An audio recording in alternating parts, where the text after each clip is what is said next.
All right, that feels like my cue to start. Morning, everybody. Welcome to Headingley. I can't believe I'm going to say this, but welcome to Yorkshire. Well, let's just say it's the very best county east of the Pennines. But welcome to this year's SGA annual conference, the biggest of our conferences so far, and I'm really pleased to welcome you all to it, and looking forward to a day of fantastic presentations, conversations, and information for all to take away. It was great to see so many people yesterday at the networking event. So some people who were annoyingly good at cricket, and some people who made complete burks of themselves, and I'm glad to say I was in neither category. But thank you all for coming along. Shows the value that we place on networking and connecting with one another in formal and informal settings, and we hope to do much more of that. Just going to run through some of the sort of obviously important housekeeping, and then hand over for another welcome from our Chief Exec, Linda Ford. So in terms of fire alarms, there is a fire alarm that is going to be tested at some point today, but it is a test and it will probably be at lunchtime. We don't need to respond to that. So if the alarm goes off outside of that, the muster point is out in the car park close to where you came in. Refreshments this year will be served in this room.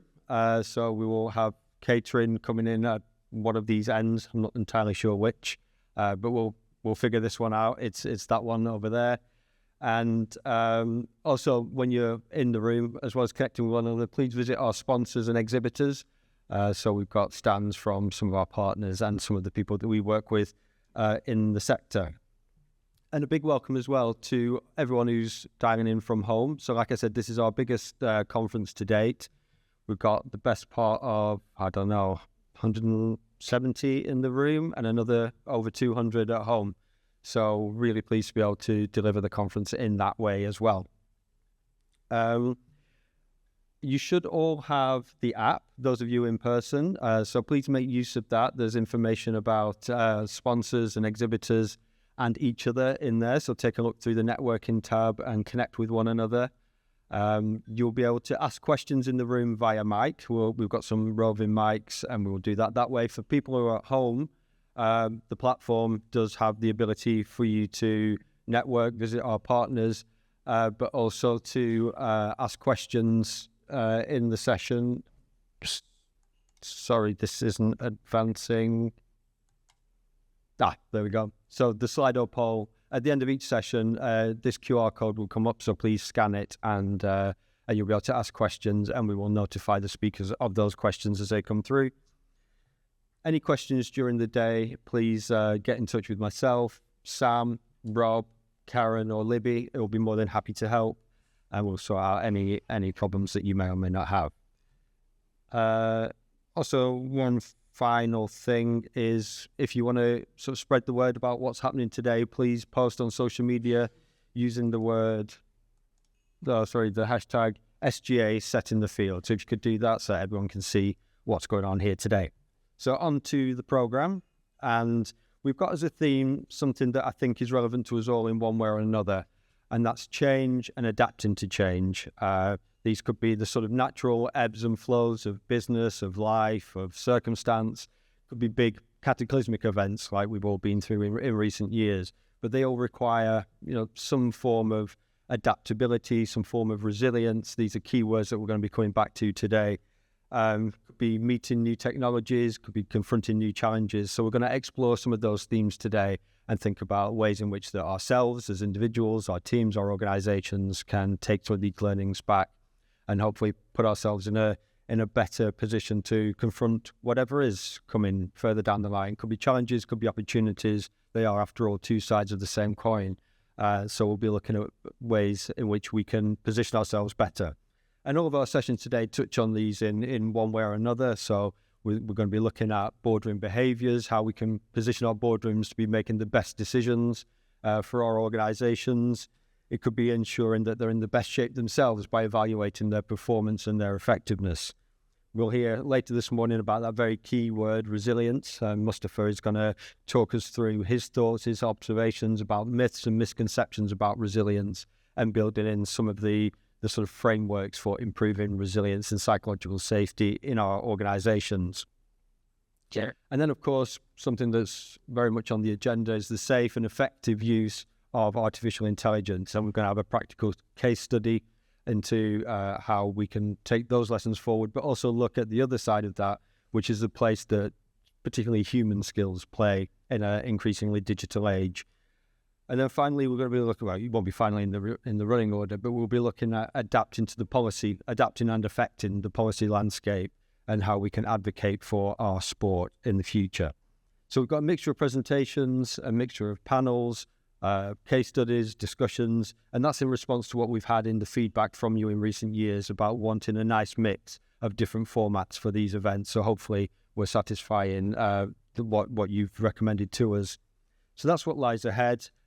I'm just going to duck off for a couple of minutes while Linda speaks to you, and then I'll come back with a brief update on the impact assessment that the SGA has just undertaken.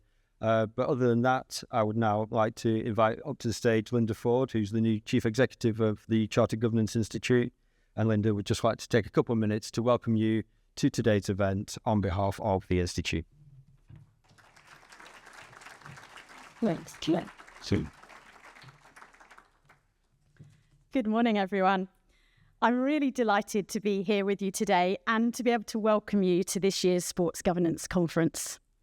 Since joining CGI as its CEO in September, I've been on a mission to meet as many members as possible across different sectors.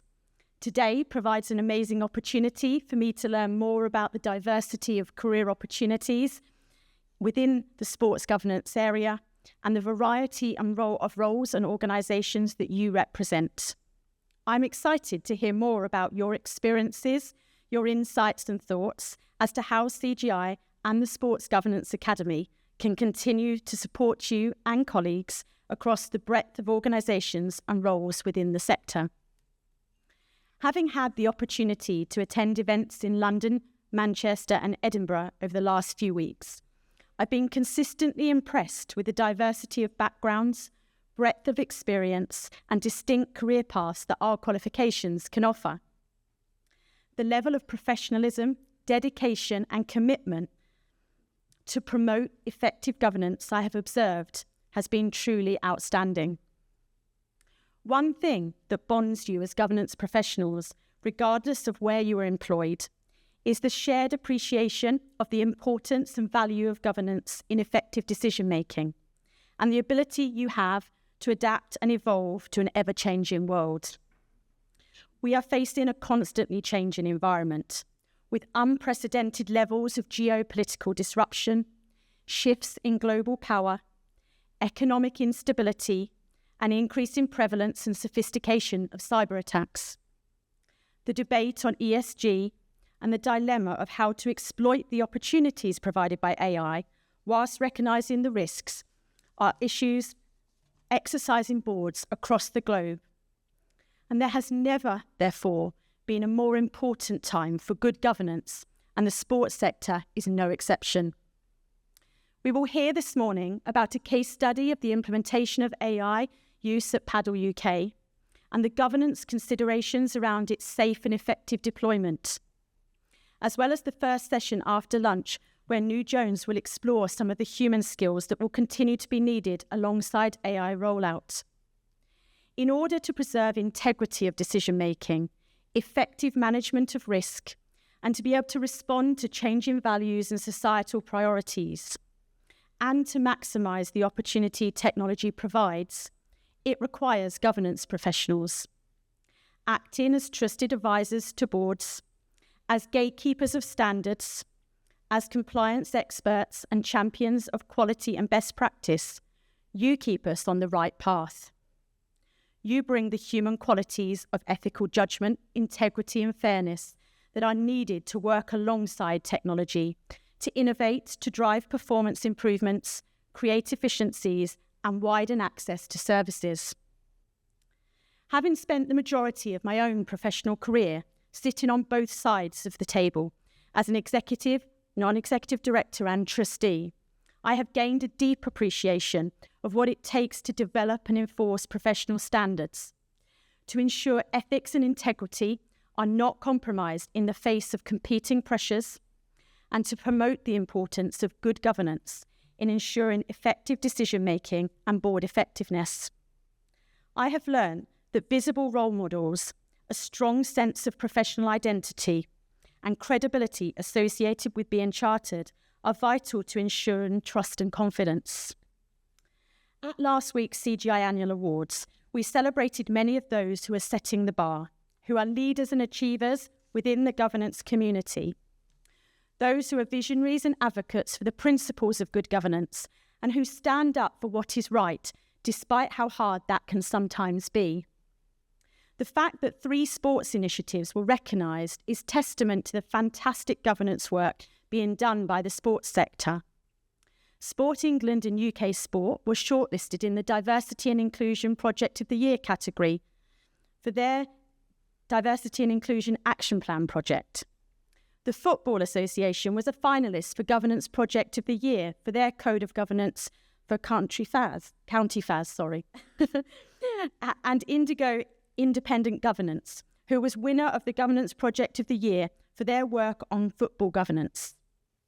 In particular, working with Southend United FC. It's unsurprising to me that this is a sector that's blazing a trail with such initiatives. British sport is no stranger to showing leadership on a world stage.